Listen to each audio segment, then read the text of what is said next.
Eh bien, très chers amis, bonjour à toutes et à tous. C'est un plaisir pour moi de vous retrouver en ce mois d'Elul, à une semaine et demie de Rosh Hashanah, particulièrement quand la paracha de cette semaine, eh bien, va nous faire une allusion finalement à la période dans laquelle nous nous trouvons. Ki karov elecha davar meod beficha ubilvavcha la soto. Akadosh Baruch Hu nous dit, lo bashamaim i.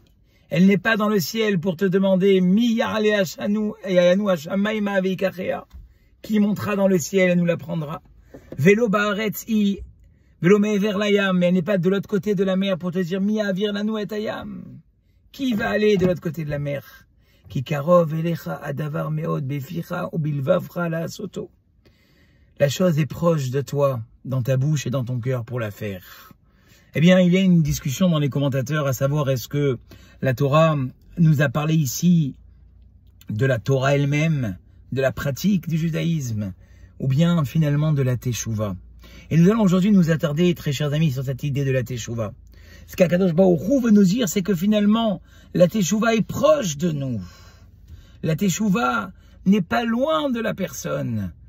Et j'ai vu une explication extraordinaire à propos de laquelle il est dit comment est-ce qu'il est écrit dans la Torah qui t'etse la milchama aloivecha, quand tu sortiras en guerre vers tes ennemis. Et on sait que plus d'une fois quand la Torah nous parle d'ennemis, eh bien elle fait allusion finalement à l'ennemi juré de l'homme qui est le Yetzer Hara. Cette tendance à vouloir fauter qu'on a du mal à combattre. Or, le Rav, Sdir Gweta a dit qu'il a entendu dire quelqu'un. Comment écrivons-nous Oivecha dans la Torah? Aleph, Yud, Bet, Chaf. Que veut dire Aleph, Yud, Bet, Chaf? En, Yush, Barolam, Klal. Il n'y a pas de désespoir.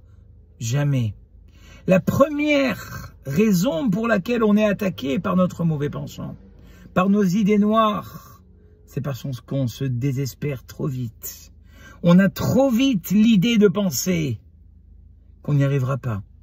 Or, ce matin même, très chers amis, dans le Sha'arei Teshuvah, j'ai enseigné à mes élèves que qu'est-ce qui fait la différence entre le tzaddik et celui qui n'est pas tzaddik?